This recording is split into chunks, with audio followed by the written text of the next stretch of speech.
Maybe skip this year's reunion, Anna. My dad's text glowed on my phone screen, each word a tiny dagger. Your brother's family feels uncomfortable with, well, you know. I did know. I made things awkward by not fitting into their perfect family narrative. At 32, I was the unmarried daughter who chose a creative career over the family's precious medical legacy, the black sheep who dared to be different.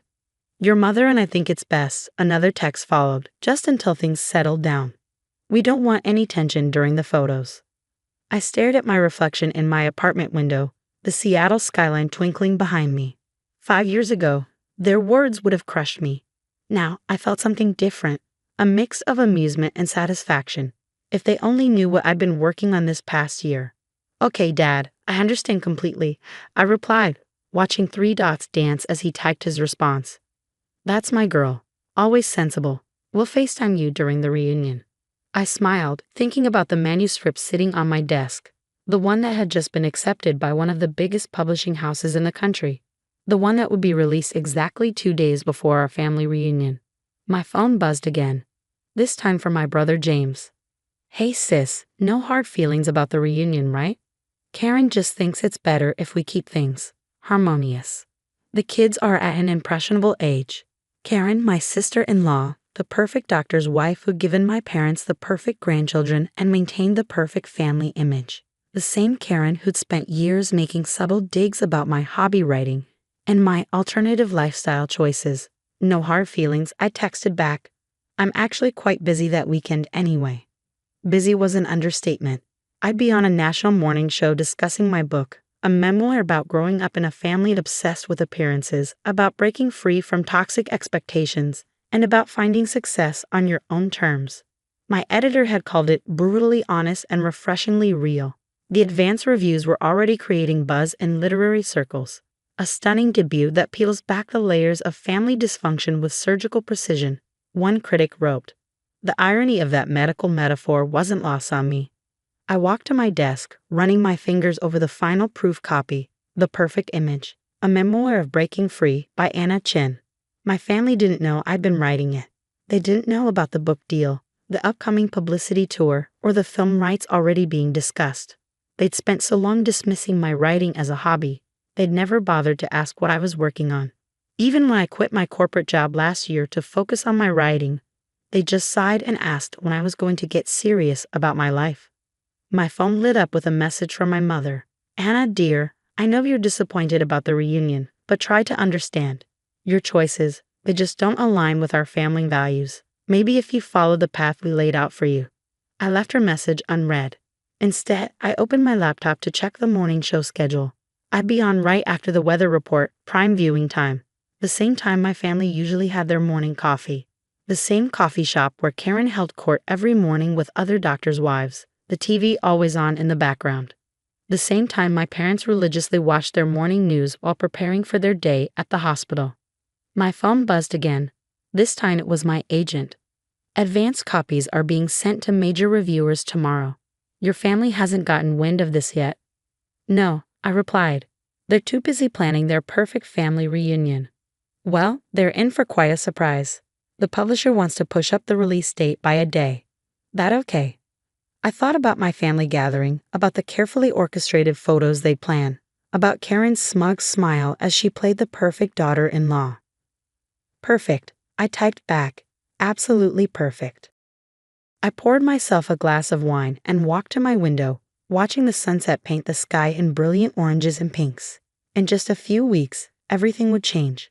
My story would be out there, not just mine but the story of every person who'd ever felt suffocated by family expectations.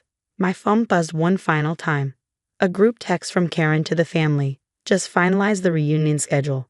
Matching outfits for the photos, formal dinner, and Dad's speech about the Chen medical legacy. This year will be perfect. I raised my glass to the Seattle skyline. Yes, Karen, I whispered. This year will be absolutely perfect. The morning of my book release, I sat in the green room of the National Morning Show, watching the makeup artist add final touches. My phone had been buzzing nonstop since midnight when the first online reviews dropped. I turned off notifications from my family members, but my agent kept forwarding me screenshots of their frantic messages in various family group chats. Is this some kind of joke? Has anyone actually read this? Anna, what you do? Karen had apparently discovered the book during her morning social media scroll. Right as it hit #1 on Amazon's new releases, her perfectly curated Instagram feed was now filled with angry comments about my betrayal. 5 minutes, Ms. Chen, a production assistant called out. I smoothed down my red dress, deliberately chosen to stand out against the beige and pastels my family preferred, and checked my reflection one last time. You're trending on Twitter, my agent whispered, showing me her phone. #perfectimage was mentioned 50,000 times in the last hour. The publisher is already talking about a second printing. I nodded, thinking about how my family would be watching this. Mom and Dad in their breakfast nook, Karen at her usual coffee shop table, James probably seeing it on the hospital break room TV. The segment started exactly as planned. The host, Sandra Mills, held up my book with its striking cover, a cracked family portrait with perfect smiles. Our next guest has written what critics are calling the most searing family memoir of the year. Please welcome Anna Chen, author of The Perfect Image. I walked out, smiled, and sat down, the cameras catching my calm demeanor. Anna, this book, it's extraordinary, Sandra began. You write about growing up in what looked like the perfect family from the outside. Successful parents, prestigious medical legacy, picture-perfect holidays. But underneath, I continued, was a family obsessed with appearances, where children weren't allowed to be themselves, where success was measured only by following a predetermined path, and where those who dared to be different were slowly but systematically excluded. Like you were recently excluded from your family reunion?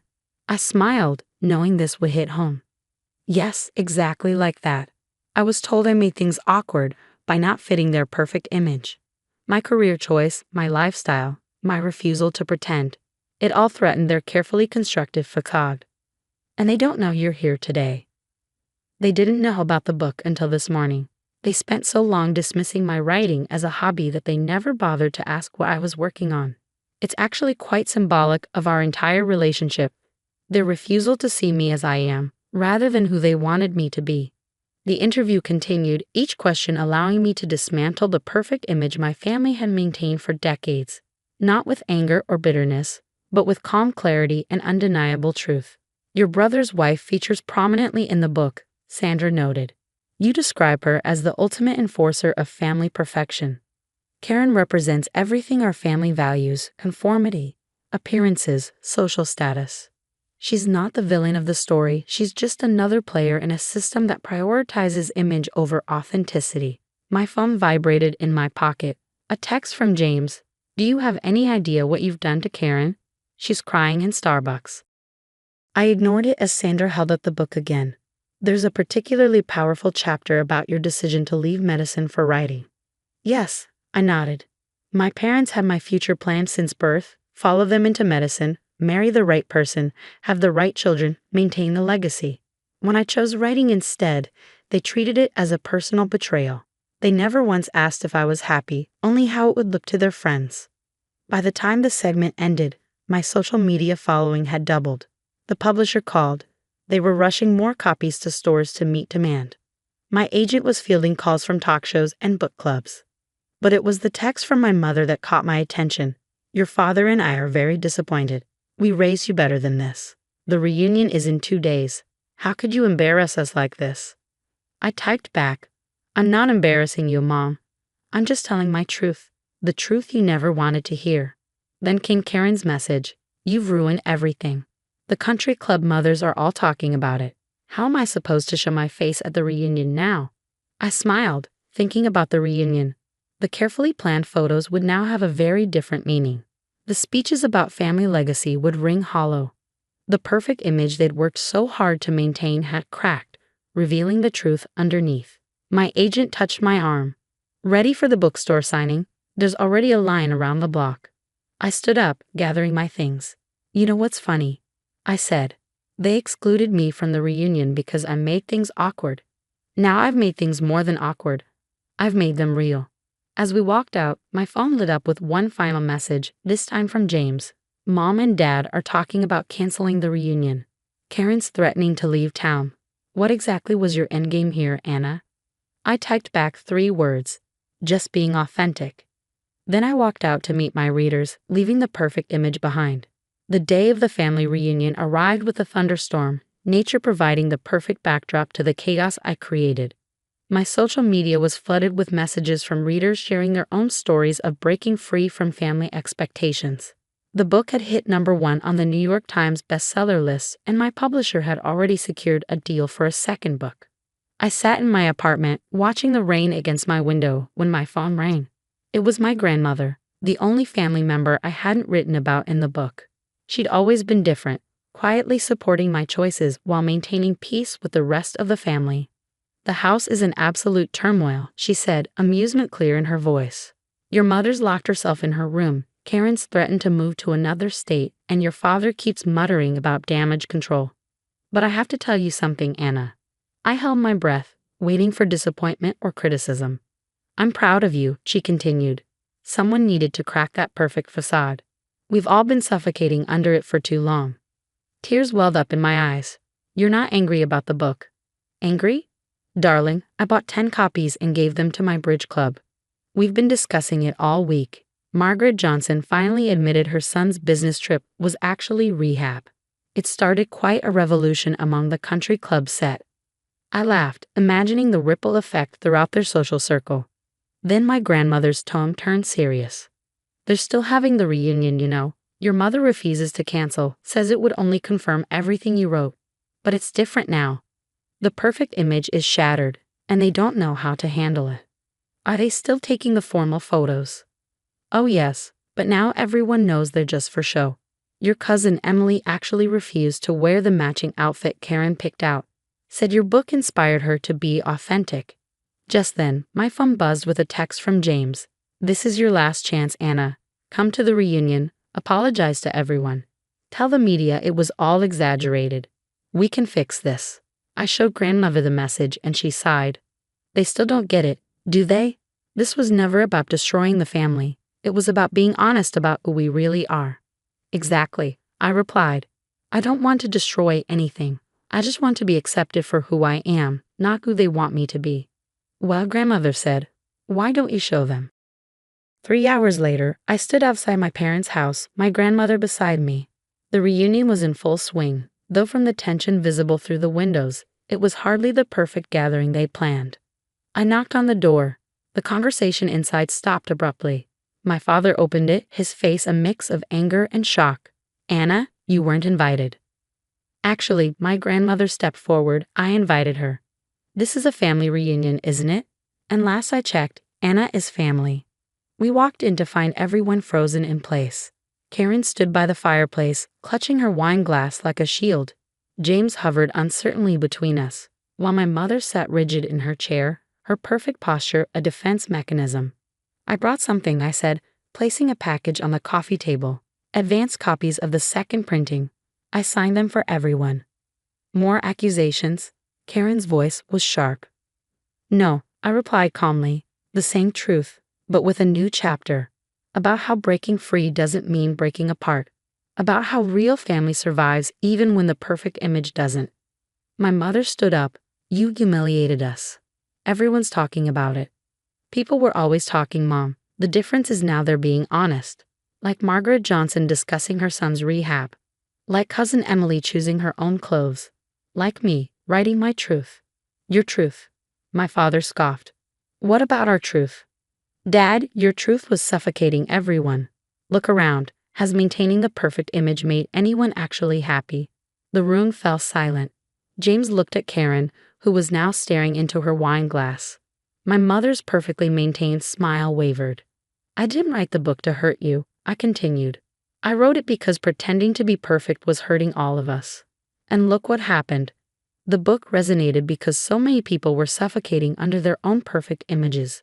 Grandmother picked up one of the books, opening it to the new chapter. "Maybe," she suggested, "instead of taking those perfect photos, we could sit down and actually talk. Like a real family." To everyone's surprise, Karen spoke first. "I read the book," she admitted quietly. "All of it. And you weren't wrong. About any of it. Even about me." The perfect image cracked a little more, but something real began to shine through the fragments. James sat down next to me. Mom's posture relaxed slightly. Dad loosened his tie. So I said, should we take that family photo? This time with everyone just being themselves. The resulting picture wasn't perfect. My red dress stood out against their pastels. Karen's smile was genuine, if tearful. James had his arm around me instead of standing stiffly. Mom and Dad looked less posed, more human. Grandmother beamed from the center. It wasn't the perfect image they'd planned. It was better. It was real.